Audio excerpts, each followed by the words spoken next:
Yo quiero que esta noche predicar bajo el tema el poder de la obediencia. Amén, diga conmigo el poder de la obediencia. Y es que hay poder en la obediencia verdaderamente.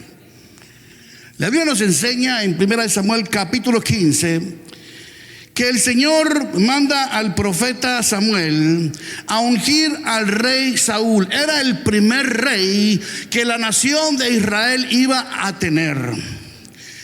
Pero el Señor no solo manda a Samuel a ungirlo como rey, pero también le manda a decir lo que tenía que hacer. Dios lo iba a mandar a su primera asignatura como rey oficialmente de Israel. Y el Señor le dice en 1 Samuel capítulo 15 versículo 2, dice: así dice el Señor Todopoderoso, he decidido castigar a los amalecitas por lo que le hicieron a Israel, pues no dejaron pasar al pueblo cuando salía de Egipto. Ya habían pasado muchos años desde que el pueblo de Israel había sido liberado por el pueblo de Egipto. Dios, por la mano de Dios, porque ellos estuvieron más de 400 años de esclavos en Egipto, y el Señor los libra de ellos. Pero cuando el pueblo de Israel va por el desierto, vienen los amalecitas por la retaguardia y los comienzan a atacar por simplemente nada. Y Dios juró que un día les iba a dar su merecido. Y cuando el Señor levanta al primer rey de Israel, le da estas instrucciones muy específicas y le dice: destruye por completo todo lo que les pertenezca, no le tengas compasión, mátalos a todos, hombres, mujeres y niños, y aún hasta recién nacidos, toros y ovejas, camellos y asnos. No tengas compasión. Yo quiero destruir a esa nación, a ese pueblo, porque han tocado a mi niña, a la niña de mis ojos, Israel. Porque eso es lo que hace un padre, proteger a sus hijos. Y el rey Saúl se levanta con su ejército. Dice la Biblia que tenía un ejército de aproximadamente 200,000 soldados y 10,000 de Judá. Y se fueron y atacaron e hicieron allá un desmande, destruyeron todo. Pero lo que destruyeron fue todo lo malo y no nada de lo bueno. Dice la Biblia que ellos trajeron lo mejor, botín, trajeron los animales, y aún le perdonó la vida al rey. Saúl no hizo como Dios le había mandado. Trajo las mejores ovejas, las mejores vacas, terneros que eran gordos, en fin, todo lo de valor. Y no siguió las instrucciones del rey, no siguió las instrucciones de Dios. Y el Señor se enoja con este rey y le manda a decir con el profeta Samuel lo siguiente. Versículo 22 dice: ¿qué le agrada más al Señor? ¿Que se le ofrezca holocaustos y sacrificios, o que se obedezca lo que Él dice? Esto le pregunta el profeta Samuel al rey Saúl. ¿Qué es lo que le agrada más al Señor? Y le dice y le afirma: obedecer vale más que el sacrificio. Diga conmigo: obedecer vale más que el sacrificio, y el prestar atención más que la grasa de carneros. La verdad que es cuando nosotros no prestamos atención, no puede haber obediencia. Pero para poder entender este versículo un poco más profundo, y lo que el Señor le estaba mandando a decir a Saúl, vamos a explicar los objetivos del sacrificio en aquel entonces. El sacrificio que se hacía en aquel entonces tenía 3 intenciones. Número 1, el perdonar pecados. Número 2, ofrecerle a Dios ofrenda. Y número 3, era también un acto de adoración. Estas eran las funciones, estos eran los objetivos de los sacrificios de aquellos días. Y es importante entender esto para que podamos entender en qué falló Saúl, el rey. Y es que, en otras palabras, ¿en qué falló Saúl? ¿En desobedecer al Señor? Sí, le desobedeció al Señor. Pero yo quiero que usted vea otro punto de vista, y por eso les di estos tres objetivos. El Señor le mandó a decir a Saúl lo siguiente: la mejor ofrenda, porque es importante entender que una de las excusas de Saúl era que él había traído todo este ganado, todas estas ovejas, para sacrificarlas al Señor. Cuando el profeta le preguntó, pero el Señor le mandó a decir a Saúl: oye, Saúl, la mejor ofrenda que me pudiste haber dado era tu obediencia, y no lo hiciste. ¿Usted está entendiendo lo importante que es entender los objetivos del sacrificio? Número 1, era para el perdón de los pecados. Número 2, ofrecerle a Dios ofrenda. Y número 3, era un acto de adoración. Y Saúl no honró al Señor. Saúl pudo haber ofrendado al Señor y darle la mejor ofrenda, y no lo hizo porque no obedeció. La obediencia es una ofrenda hacia mi Dios. Y no solamente eso, pero también la adoración que Saúl pudo haberle dado a Dios era también su obediencia. Eso era la mejor adoración para Dios. Hay personas que relacionan la ofrenda solo con objetos, con dinero y con bienes, pero la obediencia es la mejor ofrenda que tú y yo le podemos dar a Dios. La obediencia. Y hay personas que también relacionan la adoración solo con la música, pero la mejor adoración que nosotros podemos darle al Señor es, diga conmigo, la obediencia. ¿Me estás escuchando? ¿Qué es la mejor adoración? Hay gente que dice: no, es que me inspiro, comienzo a cantarle al Señor y comienzo a llorar, yo siento el Espíritu Santo. Pero esa no es la mejor adoración. La mejor adoración es la obediencia. Dígalo conmigo: la obediencia. La mejor ofrenda, la obediencia. La mejor adoración, la obediencia. Es más, la obediencia es la mejor expresión de amor hacia Dios. Usted quiere expresar su amor hacia Dios y su gratitud, sea obediente. El Señor Jesucristo dijo: si me amáis, guardad mis mandamientos. Condición: si verdaderamente me amáis, guarda mis mandamientos, haz lo que te estoy pidiendo que hagas. Por medio de la obediencia es que demostramos también nuestra fe. Por medio de nuestra obediencia demostramos también nuestra fe. ¿Eres cristiano? Sí, yo soy cristiano. Soy de fe, yo tengo fe. Muéstrame tu fe, que yo te voy a mostrar mis obras. La fe sin obras es muerta. Tú puedes decir que eres cristiano, pero tus obras son diferentes. Es importante entender que por medio de la obediencia estamos demostrando también nuestra fe. En el libro de Hebreos, capítulo 11, versículo 8, dice, con respecto a Abraham, dice: por la fe Abraham, siendo llamado, obedeció para salir al lugar que había de recibir como herencia, y salió sin saber a dónde iba. En otras palabras, Dios lo llama, le dice: Abraham, sal de tu familia, de tu parentela y ven. Y Abraham se fue, como dicen en nuestros países, como judío errante, sin saber a dónde iba, siendo obediente a la voz de Dios. Y esta obediencia de Abraham trajo consigo beneficios aún para nosotros. Ponga atención: la obediencia de Abraham trajo consigo beneficios aún para nosotros hoy en día. Gálatas 3:6 dice: así Abraham creyó a Dios y le fue contado por justicia. Sabed por tanto que los que son de fe, estos son hijos de Abraham. ¿Qué es lo que dice? Que los que son de fe son hijos de Abraham. Si usted es de fe, entonces usted y yo somos hijos de Abraham. ¿Usted está entendiendo lo que estamos leyendo? Sabed, por tanto, que los que son de fe, estos son hijos de Abraham.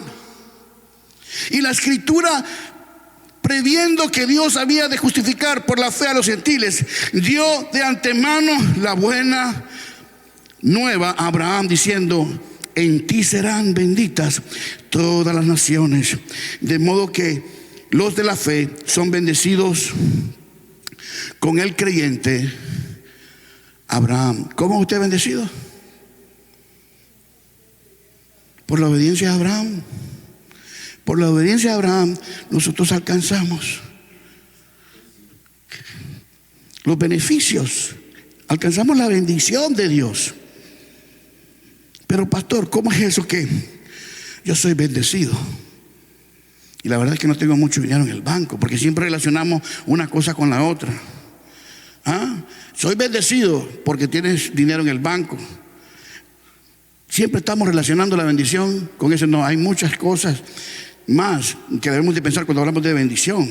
Cuando la Biblia nos está hablando de modo que los de la fe son bendecidos con el creyente Abraham, se está refiriendo a que hemos sido bendecidos porque por medio de Abraham vino nuestro Señor Jesucristo, nuestro Salvador, y pudimos alcanzar misericordia. ¿Sí me explico? La obediencia hace que la bendición de Dios y su poder sobrenatural se desate sobre nuestras vidas. Una vez más lo vuelvo a repetir: la obediencia hace que la bendición de Dios y su poder sobrenatural se desate sobre nuestras vidas. Cuando somos obedientes, el poder de Dios comienza a desatarse en nuestras vidas. Esa bendición que esperamos, esa oración que le estamos pidiendo al Señor. El Señor dice: mi hija es obediente, aunque la está pasando un mal rato, como es obediente, yo le voy a abrir la ventana de los cielos y voy a derramar bendición hasta que sobreabunde. Esa enfermedad se va a ir. Ese problema que tú tienes, que crees que no tiene arreglo, se va por el poder sobrenatural de mi Cristo. Porque simplemente tu obediencia ha llegado hacia el trono de Dios, y es como un olor grato, como una ofrenda, como una adoración.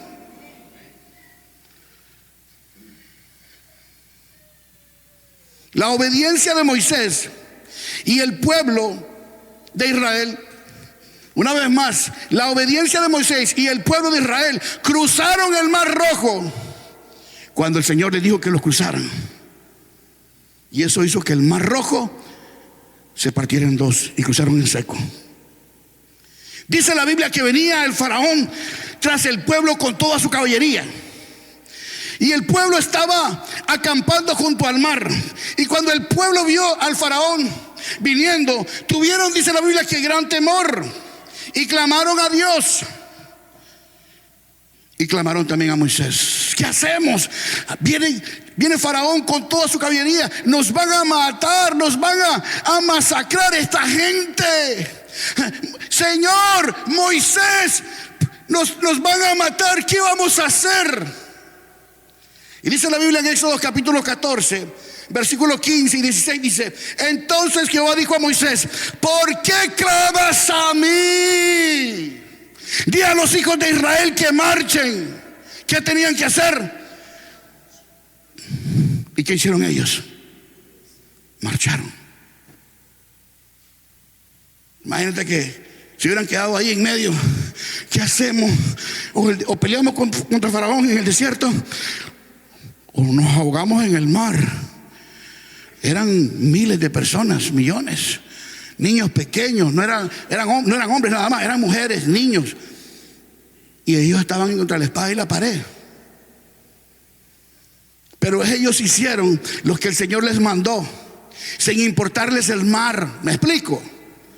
Ellos hicieron lo que el Señor les mandó hacer. Y dice, versículo 16: y tú alza tu vara y extiende tu mano sobre el mar y divídelo, y entren los hijos de Israel por en medio del mar en seco. Y así mismo sucedió.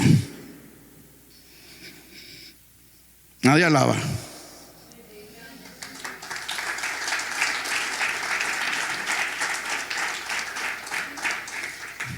La obediencia, el poder de la obediencia trae un poder sobrenatural.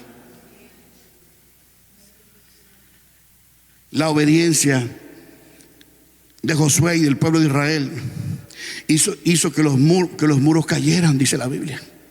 No fue el pueblo. El Señor le dio a Josué instrucciones específicas, cómo tenía que hacerlo y cuándo tenía que hacerlo. El Señor le manda a Josué: dile al pueblo que vaya alrededor de los muros, ¿verdad? Por 6 días, una vez al día.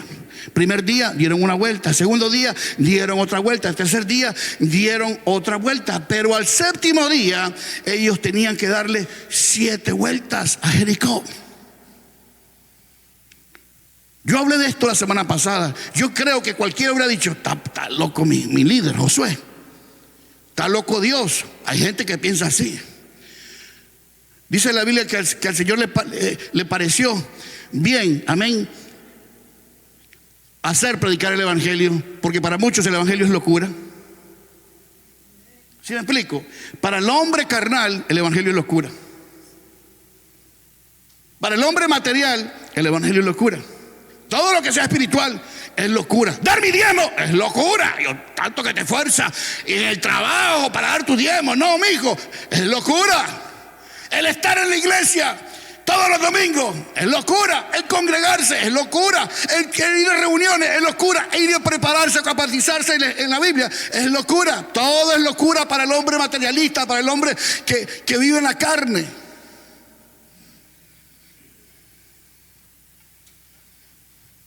Pero para Dios no. A Él se le plació hacerlo de esa manera.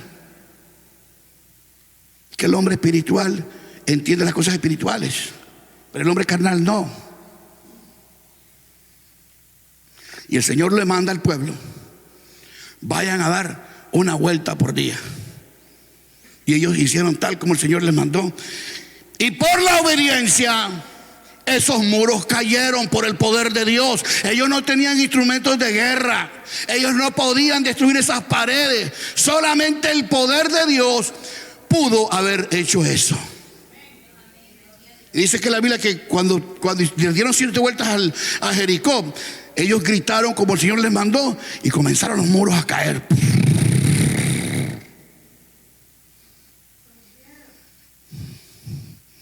Amén. El poder sobrenatural de Dios, usted lo va a ver cuando usted sea obediente.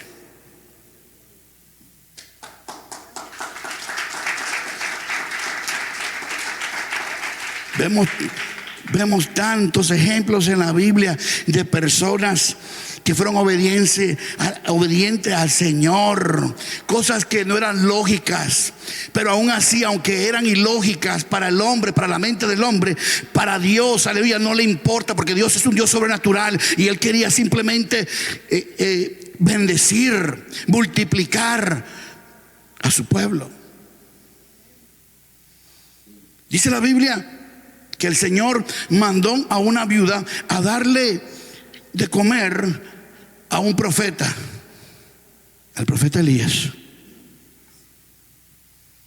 Y el Señor le manda al profeta y le dice al profeta: oye, vete para Sarepta. Y ahí yo le di instrucciones a una viuda que te dé de comer. Oiga, lo manda donde una viuda que no tenía para comer. Una viuda que simplemente estaba esperando el momento para morir porque no tenía nada. Dice la Biblia que ella simplemente tenía un puño de harina y un puño de aceite solo para comer una sola vez con su hijo y morir de hambre luego. Y Dios manda al profeta algo para la mente natural y lógico, donde una viuda que no tenía nada, un puño de harina y un poquito de aceite. Es algo ilógico. No, si Dios, así pensamos nosotros. No, Dios me va a mandar o me va a bendecir por mi jefe, por el que tiene billete. Dios me va a bendecir. No, tú no sabes por dónde o Dios va a quién utilizar para bendecir tu vida. Tú nunca sabes por dónde va a venir la bendición de Dios. Mira lo que dice 1 Reyes 17, versículo 8.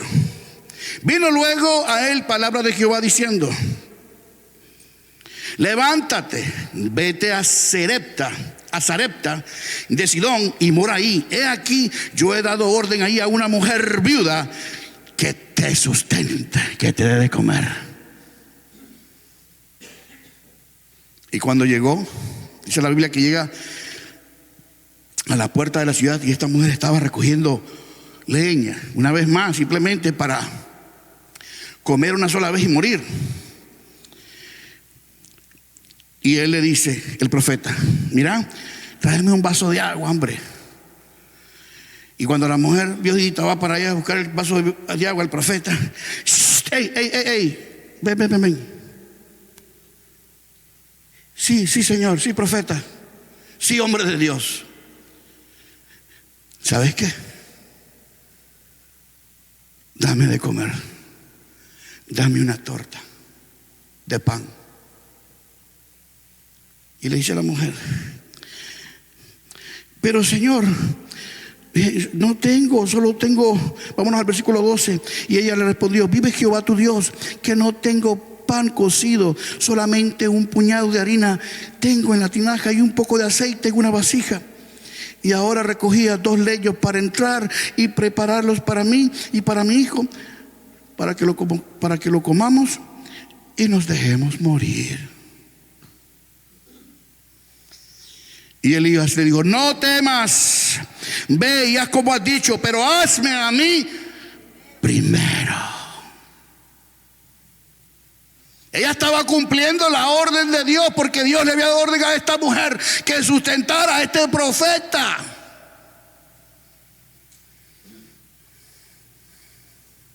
¿Y qué aconteció?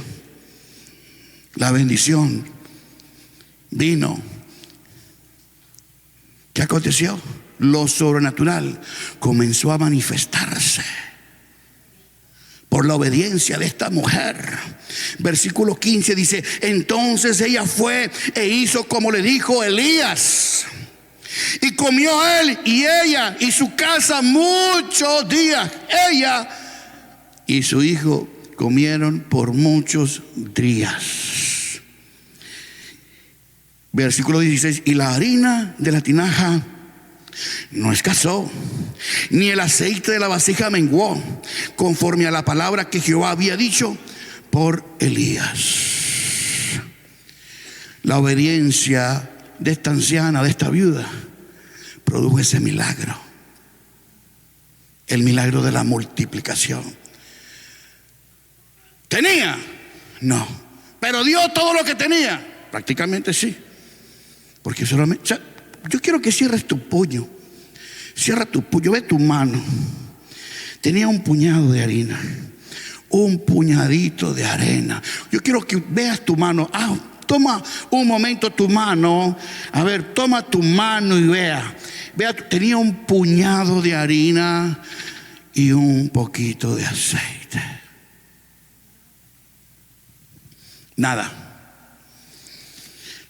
He escuchado gente decir: Dios sabe que yo no tengo dinero, yo por eso no ofrendo ni diezmo.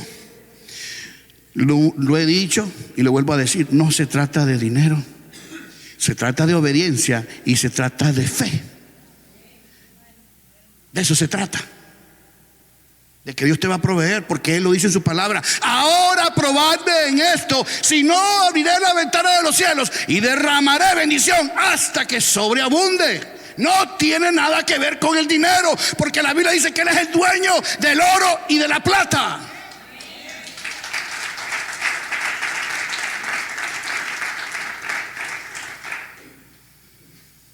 La Biblia nos habla sobre un hombre que tenía por nombre Naamán. Y Naamán era un general del ejército de Siria, un hombre que tenía mucha influencia, mucho dinero. Era un general, no era cualquier persona. Pero Naamán tenía un problema. Sufría de una enfermedad que se llamaba lepra. Todos sabemos lo que es lepra, o tenemos un conocimiento. Lepra es una enfermedad que te hace que la piel comience a caerse. Y Naamán se dio cuenta que en Israel había un profeta que podía sanarlo.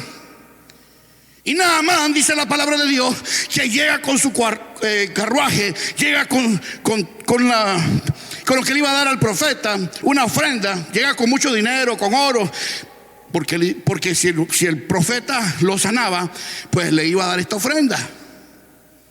Y llega Naamán,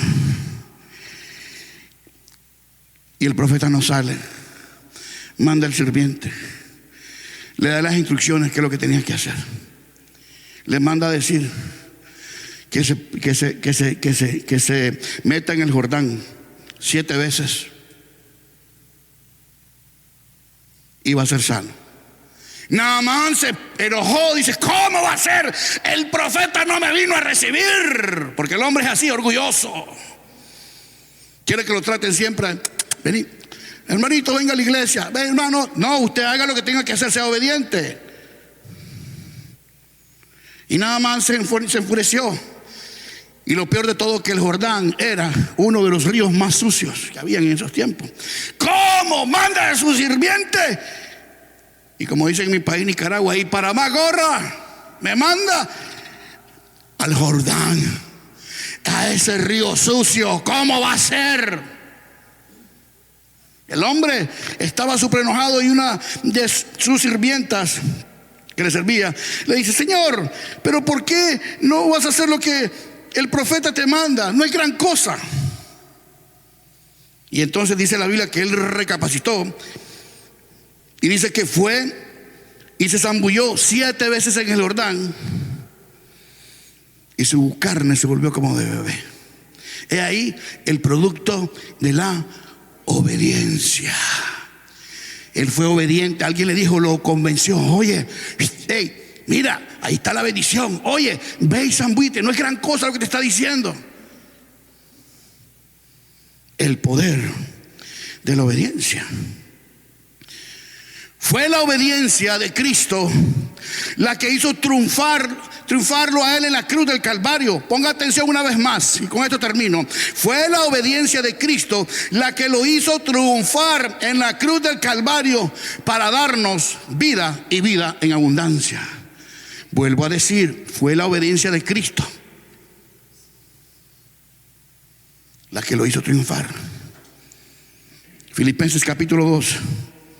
Mire lo que dice. Vamos para el piano, Chantel, por favor. Cantemos la misma adoración. Dice: haya pues, lea conmigo por favor.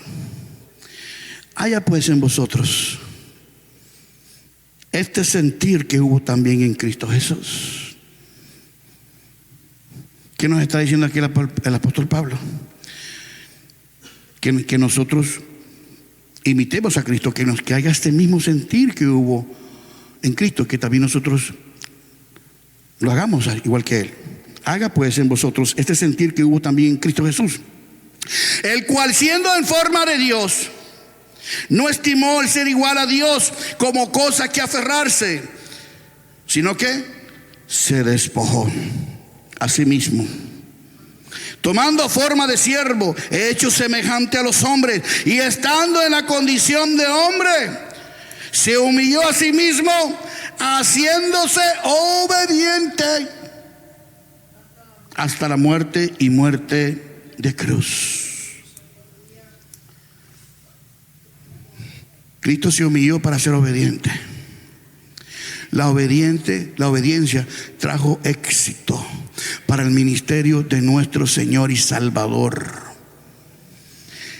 El sacrificio, el éxito, los aplausos, la gloria en el cielo fue por la obediencia.